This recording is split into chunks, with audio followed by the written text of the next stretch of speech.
Welcome to the Eagles Call, a presentation of Athens Christian School. An in-depth look at what the Lord is doing through our students and families for the community of Athens and for Northeast Georgia. Tonight, we sit down with the founder and president of Teen Pact, Mr. Tim Echols. We'll take a look into what it takes to be an ACS cheerleader, and we'll see a small sample of what our kindergartners can do by viewing some highlights of last year's K-5 graduation program. The Bible instructs us to bring a whole person to God. At Athens Christian School, we believe this means that it is our spiritual duty to create an atmosphere that nurtures a well-rounded student.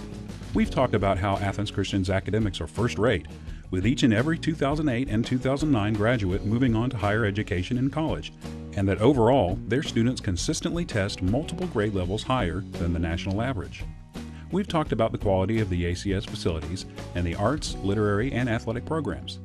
Athens Christian School also believes it is necessary for its students to be good citizens with active community involvement. Among their many community outreach projects, the ACS Honor Society hosted the Special Olympics competition last April and is scheduled to build a house with Habitat for Humanity in the future. We also believe that it is our duty to provide a well-rounded Christian education in as affordable manner as possible. In a time when tuition rates are skyrocketing, ACS held its tuition increase to a modest 2%. Visit Athens Christian School and see the benefits of a quality education in a Christian atmosphere. Tonight, we begin a two-part series with Tim Echols, founder and president of Teen Pact, an organization dedicated to enlightening our youth to the civic process through a Christian worldview. Tim shares his thoughts on what young people need to impact our culture for the glory of Jesus Christ. Have you ever thought about when Jesus said, "Render to Caesar that which is Caesar, and to God's that which is God's"?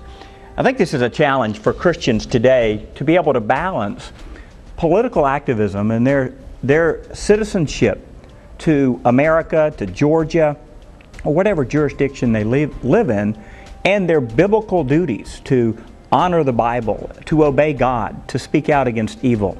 There's this tension there, and oftentimes people don't know exactly what to do. They're fearful, and oftentimes they don't do anything.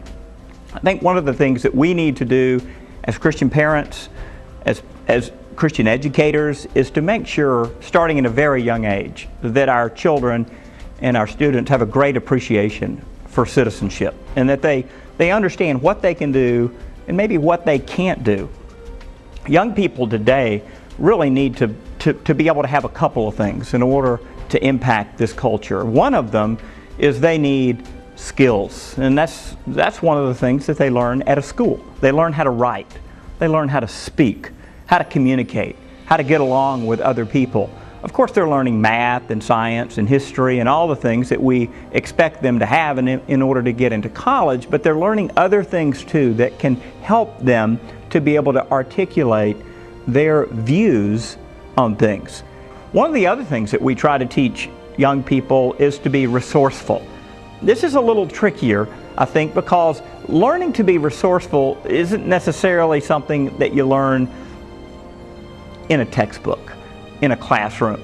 This is something that's kind of a value-added thing that we can do in our schools, in our homes, in our churches, to help our young people to know how to be resourceful. The third thing, really, that we try to teach young people is to be courageous. And this is even more difficult to teach, because courage isn't something that you can just read a book and all of a sudden you have it. Courage is something that you get from doing something, from taking a stand with someone, from speaking up in public about something. Maybe it's getting a young person to go and speak at a town hall meeting, or going to a county commission meeting and getting on the microphone and saying something, or going down to the Capitol and speaking to that state representative or that state senator. I know one of the things that we've done at Athens Christian School is take AP government students to the Capitol every year and get them onto that House floor and Senate floor before those senators and House members begin doing business, and help them to see that, hey, I can have a conversation with these people. I can shake their hand. I can look them in the eye. It's very important.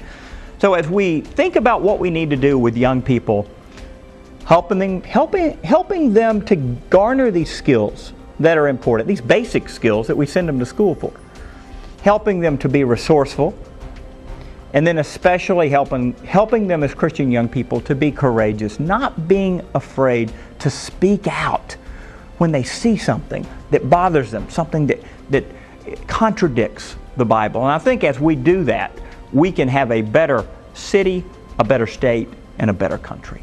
In this society today, oftentimes, I think Christians are sometimes asked to keep their opinions to themselves. In other words, you leave your biblical convictions at the courthouse door, and that you do not talk about your views on marriage or life or gambling or other things, what Tony Perkins at Family Research Council would call personal righteousness issues. But really, we are called to speak the truth and to speak it in love. And sometimes maybe we're a little bit ugly in how we communicate our convictions, but certainly young people need to learn to communicate their convictions in an articulate, in a kind, in a persuasive manner. So no matter where your kids go to school, if you call Jesus Christ your Lord and your Savior, then certainly your loyalty is to Him, to God, to the Bible, to the church, and we certainly need to be able to take those convictions and those loyalties and bring them into the public square, wherever that square might be, whether it's your county courthouse or the state capitol or going to Washington, D.C. and letting your voice be known on a federal level. And that's what we've really tried to do in Teen PAC, is to help teens make an impact. That's what Teen PAC is about. Through our book, Real Citizenship, and what we're training young people to do, we try to help them take the skills that they have and be able to articulate their biblical convictions in a manner that's persuasive. Because Christians have a duty to be salt and to be light in this culture.